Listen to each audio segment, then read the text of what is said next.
The first transmission was never meant for them. On the fringe of settled space, in a quiet corner where stars burned pale and thin, a signal burst outward from the planet Erythra. It was not elegant. It was not carefully aimed. It was desperation translated into mathematics, a digital scream hurled toward anyone who might hear. Raiders had descended on the fragile world, pirates hardened by years of plundering undefended systems.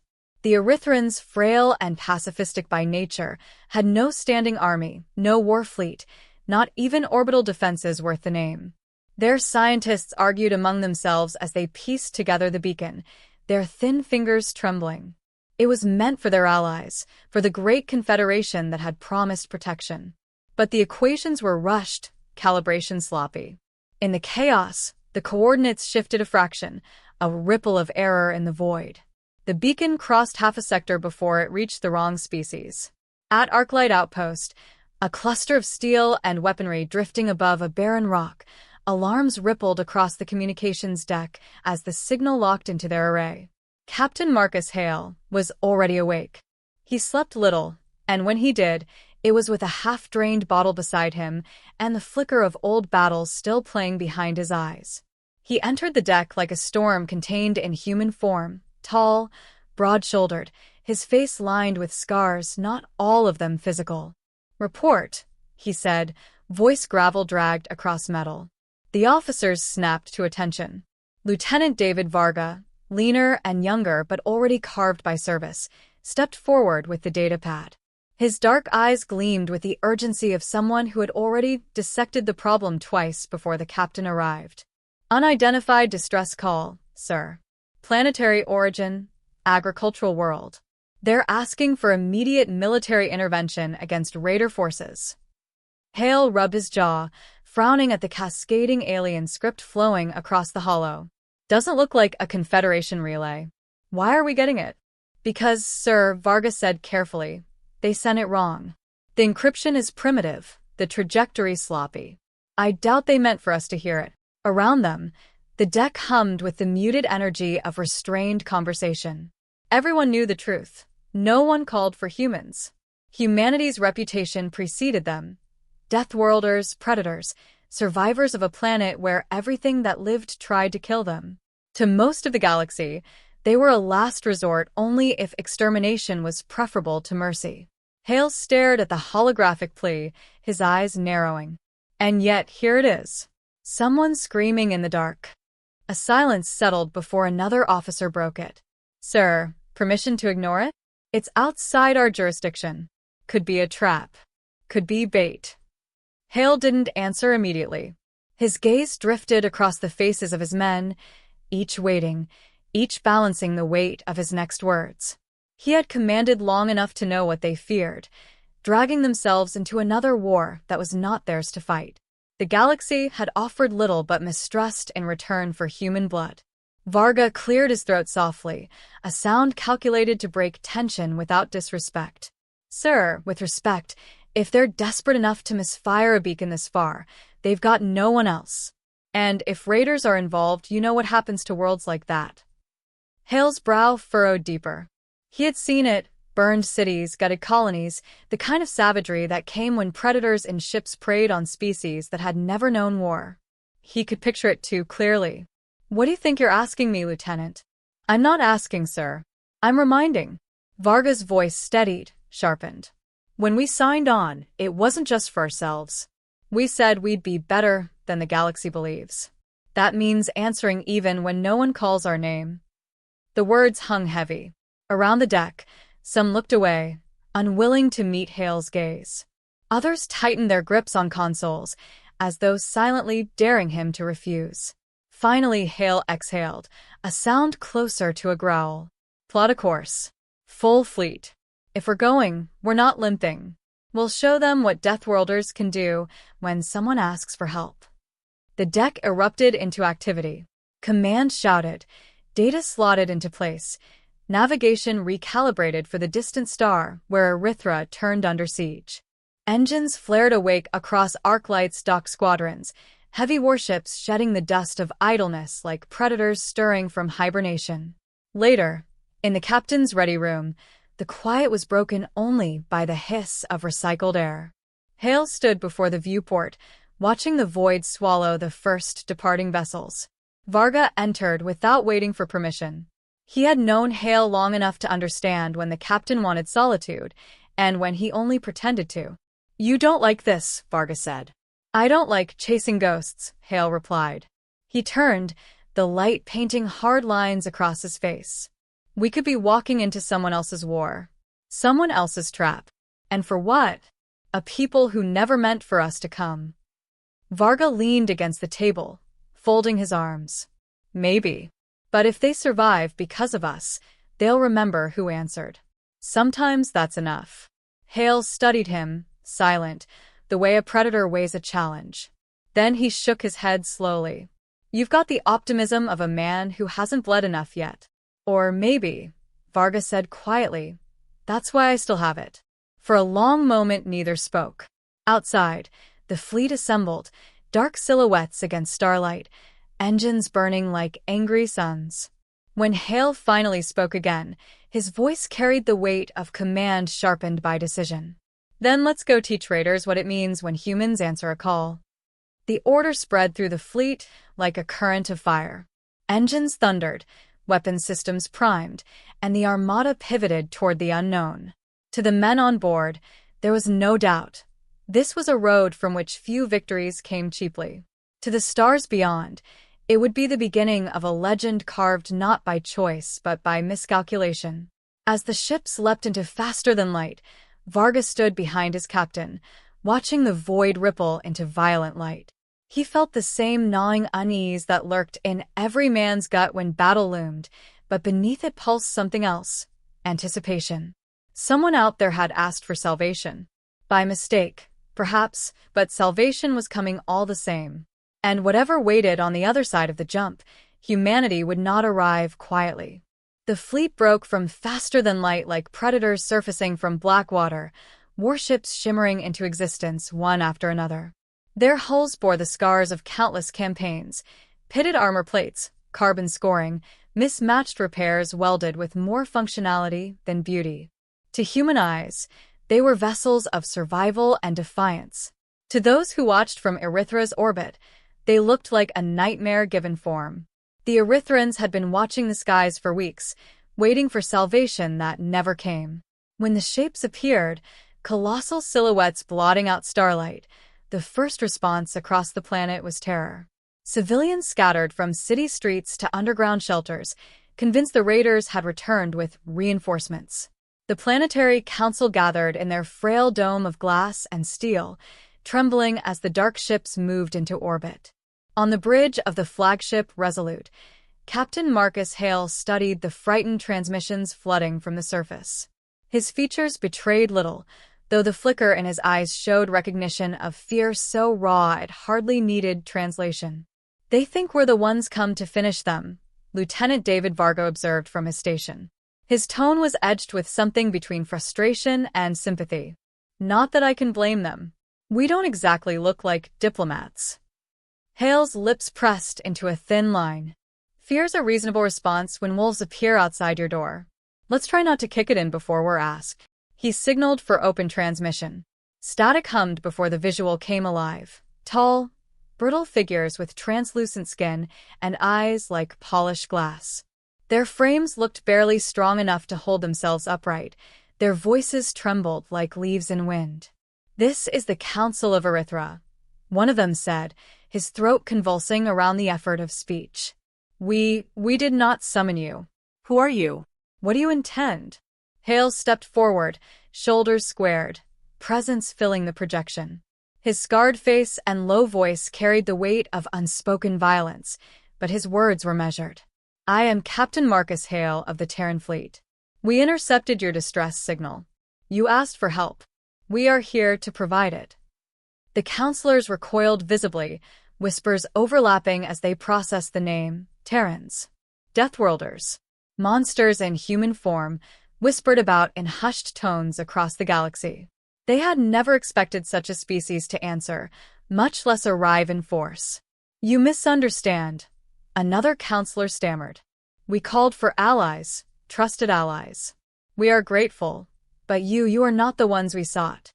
Varga leaned slightly toward the captain, his voice pitched low. That's gratitude for you. Hale ignored the remark, his eyes fixed on the trembling figures. Your message was not clear, but raiders are on your world. You don't have time to wait for someone else. We will stand with you, whether your council welcomes us or not. The aliens hesitated, fragile forms nearly collapsing under the weight of choice. Pride warred with desperation. At last, their leader inclined his head in something like surrender. Then, if you mean as you say, come down. Speak with us directly. Hours later, the shuttle descended through Erythra's thin atmosphere. From above, the planet looked deceptively serene. Vast plains of golden grass, rivers glittering like ribbons of glass. But from the shuttle's viewport, Varga saw smoke in the distance, columns rising where villages had been burned. He said nothing, though his jaw clenched tight. When the landing struts hit soil, a delegation awaited them, Erythrans garbed in ceremonial silks that draped their skeletal frames. Soldiers were conspicuously absent. The species had never bred warriors. To them, defense was a foreign concept, an ugly necessity outsourced to allies long ago. The ramp dropped. Hale descended first, his boots striking dirt with the weight of inevitability. Varga followed close, flanked by a handful of Marines in armored exosuits. The contrast was immediate and brutal. Humans towering, muscled, armored, their faces cut from stone. Erythrans delicate, quivering, their glassy eyes wide with primal unease. For a long silence, no one moved. The wind stirred across the plain, carrying the faint stench of charred ruins. Then the Erythran leader stepped forward, every motion hesitant, as though approaching a predator uncertain of its temper. Captain Hale, he said, forcing the name past dry lips. Your presence is formidable. Forgive our alarm. You must understand. To us, you are frightening.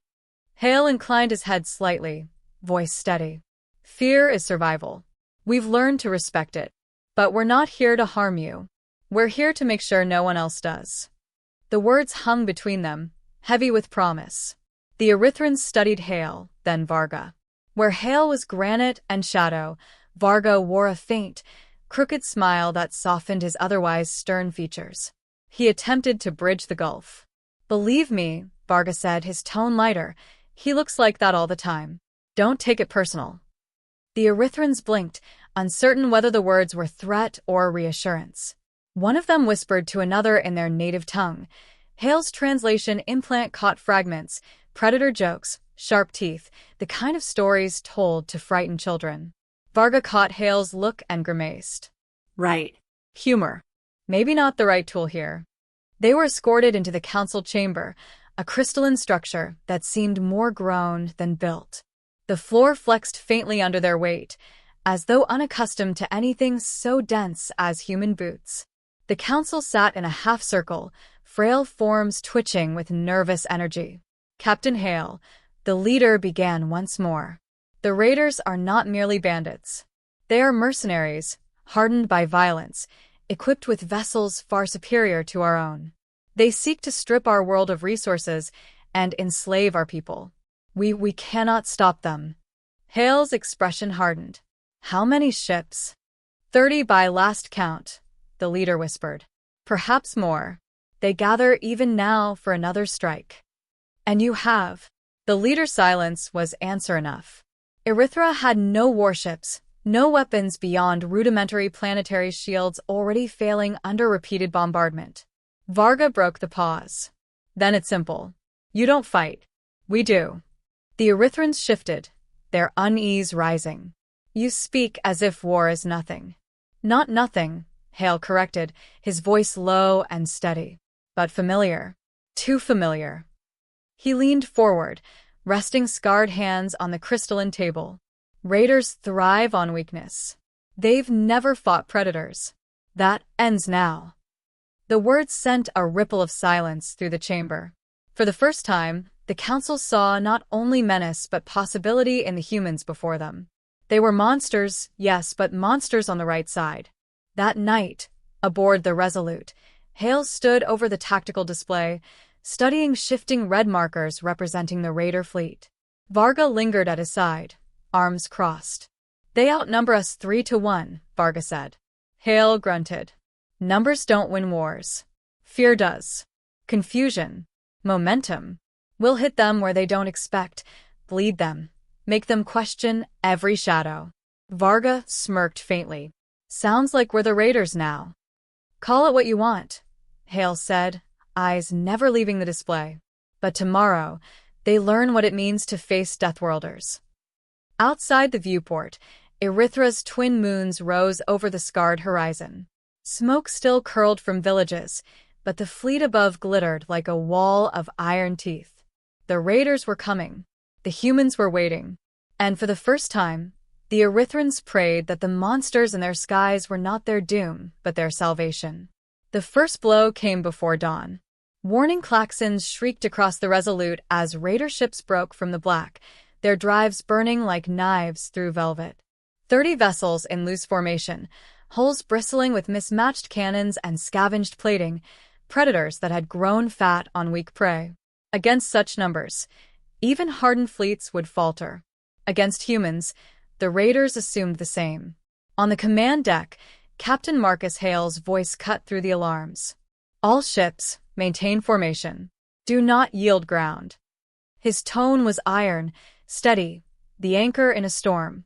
He had been waiting for this, every instinct honed from decades of battles that never made the records of gentler civilizations. Lieutenant David Varga worked the tactical display, eyes darting across the swarm of enemy signatures. They're spreading wide, trying to flank.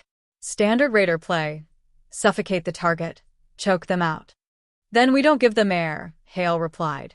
The fleet surged forward, metal leviathans driving headlong into the storm. The first clash was brutal. Human railguns thundered, slinging slugs at a fraction of light speed that ripped through raider shields like paper. Explosions blossomed, silent in the void, ships folding into themselves as atmosphere vented in white fire. Yet for every raider that died, more pressed in, swarming like jackals. On the surface of Erythra, civilians huddled in shelters watched the sky ignite. From the ground, the battle looked like gods tearing at each other, and the humans, monsters they had once feared, were suddenly their only bulwark against annihilation. Boarding alarms flared as smaller raider craft latched onto one of the escort ships. Hale's orders were immediate. "Deploy Marines. Flush them out." The Marines moved like a tide of iron. Encased in exosuits that amplified their strength, they stormed the corridors where raiders cut through bulkheads.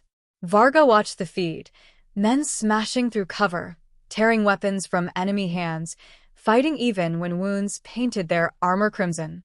Raiders expected prey. What they found were predators. Some fled mid-fight, weapons clattering to the floor as panic replaced greed. "See that?" Varga muttered under his breath. "They bleed the same as anyone, but they've never bled because of us." The tide shifted again as the raiders pulled back, luring human ships toward an asteroid belt. Hale's eyes narrowed at the sudden retreat. "They're not breaking. They're baiting." Varga frowned. "Ambush." "Always assume ambush," Hale said. "Signal Iron Fang and Vigilant. Push through, force them to commit." The trap revealed itself within minutes. Hidden among the rocks, raider carriers unfolded like spiders, disgorging waves of fighters. Lasers stitched through the darkness, carving at human flanks. One escort vanished in a flash of light, hull sheared apart. For a moment, the deck of the Resolute was silent save for the cacophony of alarms. Then Hale spoke, his voice calm, unyielding. "All ships hold. They think they've cornered us. They haven't seen us fight yet." What followed was no elegant duel of fleets, but a brawl writ large across the stars. Human ships rammed into formations, railguns pounding at point-blank range. Fighters dove into clouds of debris, dragging enemies with them, detonating in suicide strikes when escape was impossible. Varga's console shook with every impact, his hands a blur over the controls. "They're not used to this kind of madness. Look at them scatter." Hale's gaze never wavered from the carnage. Predators hunt clean. They've never learned to fight something that bites back harder. Still, the cost was heavy. Reports streamed in, casualties mounting, ships crippled. Hale absorbed every word, each like a weight pressing against his chest. He had long ago learned to carry it without flinching, but Varga saw the tightness in his jaw, the shadows deepening behind his eyes. Then came the push. Raiders, frustrated by attrition, rallied their largest vessels into a spearhead aimed directly at Erythra. It was the killing stroke: ignore the fleet, strike the world, break morale. The tactical display bled red. Varga swore under his breath. If they hit atmosphere, it's over. Hale rose from his chair, shoulders squared as if to bear the weight of the planet itself. Then we stop them here. All ships, he ordered, voice carrying across every channel. Form a wall. You do not break. You do not fall back. This is the line. If they want Erythra, they go through us. The fleet obeyed. Human vessels swung into a shield before the planet, battered, scarred, bleeding fire from torn hulls. Yet they held formation, a jagged wall of defiance. The spear met the shield. The clash rattled the Resolute to its bones. Kinetic rounds screamed through void, tearing holes the size of buildings. Missiles detonated in blinding flashes. 2 human destroyers buckled under the assault, their death throes painting the sky with wreckage. But even as ships died, they bought moments, seconds, the currency of survival. Hale gripped the railing, eyes locked on the display. Push the flanks. Break their edges. Make them bleed. Varga relayed commands, his voice sharp, precise. Every order carried lives with it. He felt each one like a cut, but he gave them anyway. The Resolute itself was targeted, enemy fire hammering its shields until warning lights strobed red across the bridge. The ship shuddered as a beam lanced through its port side, blowing compartments into open void. Men died screaming into vacuum, their voices cut short. Medical officers begged Hale to fall back, to preserve the command ship. He ignored them. If they break through here, no one survives. We hold.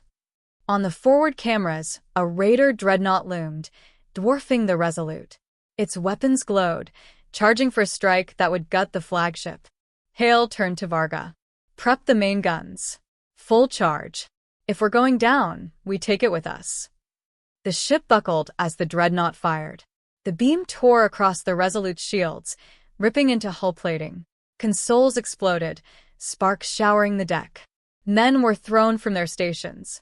Smoke filled the bridge.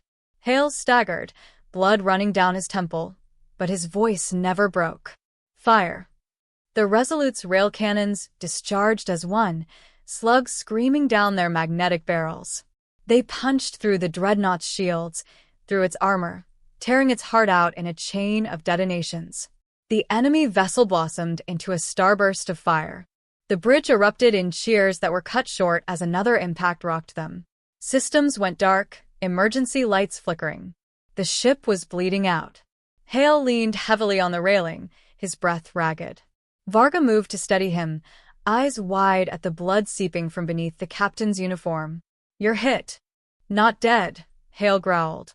His eyes locked on Varga, iron burning through exhaustion. Not while they're still out there. Outside, the Raiders wavered. The loss of their dreadnought shattered their momentum. Ships peeled away, some scattering, others colliding in panic as humans pressed the attack. What had begun as a slaughter became a rout. On the ground, the Erythrans emerged from shelters, staring skyward at the streaks of fleeing fire. The monsters they had feared now stood as their saviors, though the cost was painted across the heavens in wreckage.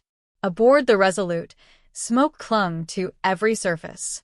Medics rushed to the wounded. Varga stood at Hale's side, one hand clenched against the railing, the other gripping a bloodied datapad. His voice was quiet, hoarse. We held. Barely, but we held. Hale's gaze lingered on the tactical display, where enemy ships vanished one by one into the void. He exhaled, a sound caught between relief and defiance. It's not over. They'll regroup. They always do.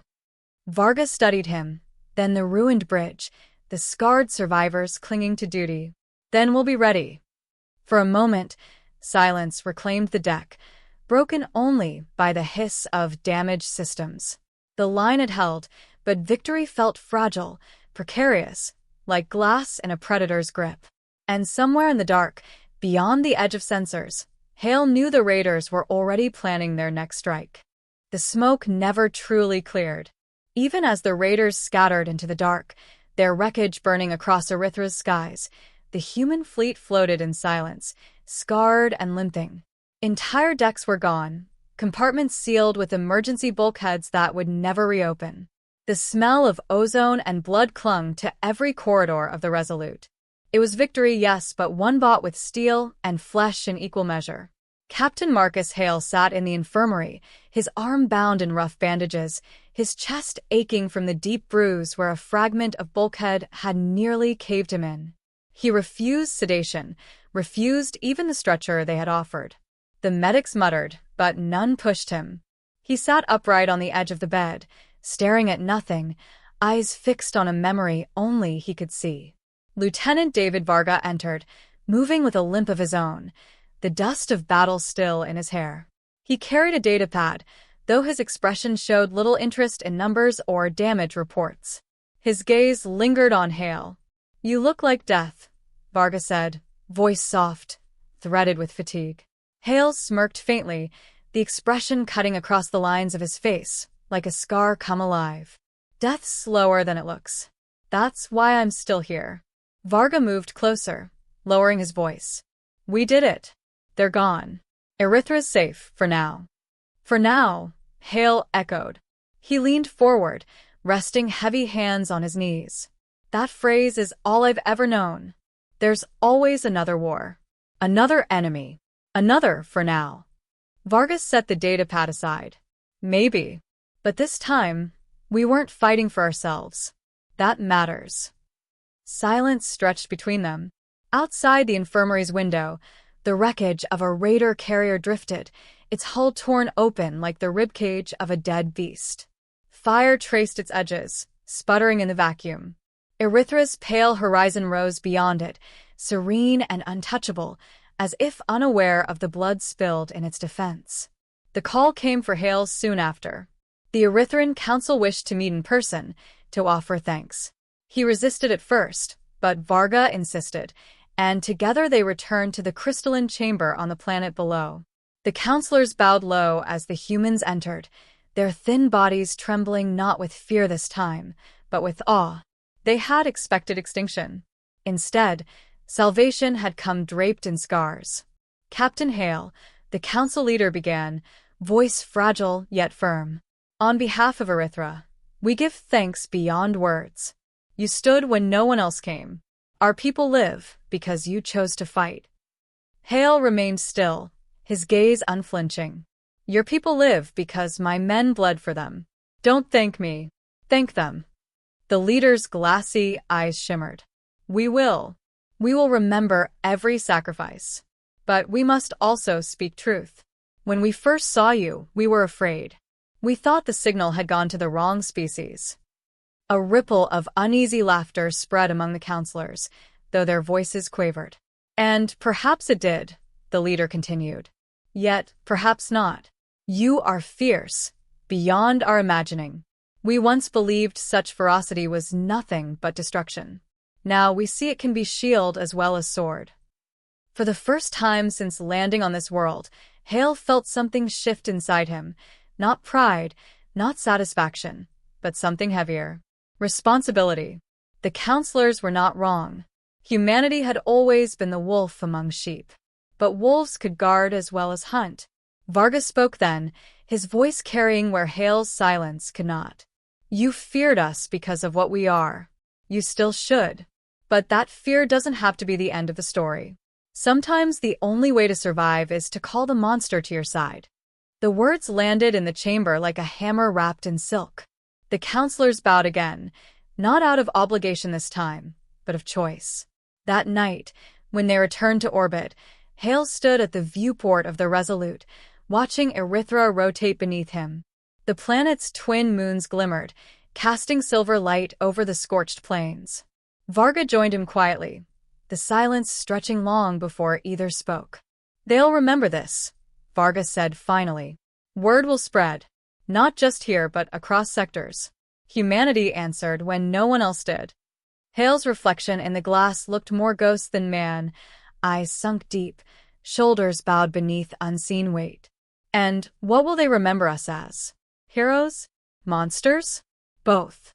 Varga shrugged. "Does it matter? We're alive. They're alive. That's enough." "Is it?" Hale asked, his voice low. "We've always been feared. Now we'll be feared and needed.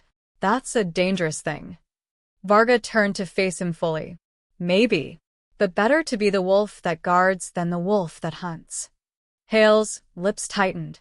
He said nothing, though the words struck deep. He could already hear the whispers that would spread across the galaxy. Deathworlders who fought like demons, who bled without hesitation, who answered a call that was never meant for them. The legend would grow, and with it, expectation. But legends were born of blood, and Hale had no illusions about how much more would be spent before humanity found its place. The fleet departed Erythra 3 days later. Their hulls bore new scars, their crews carried new ghosts. The Erythrans watched from their fragile cities, their wide eyes following the departure of ships they would never forget. Some whispered prayers of thanks. Others whispered warnings.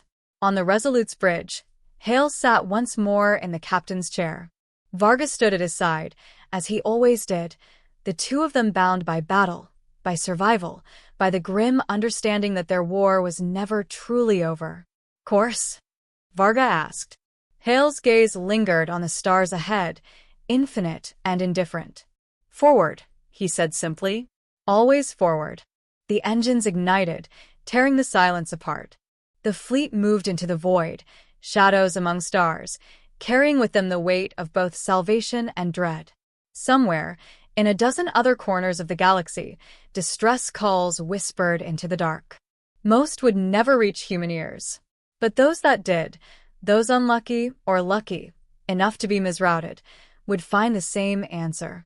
Not the allies they had hoped for, not the saviors they had expected, but the wrong species, the only ones savage enough to fight when no one else would.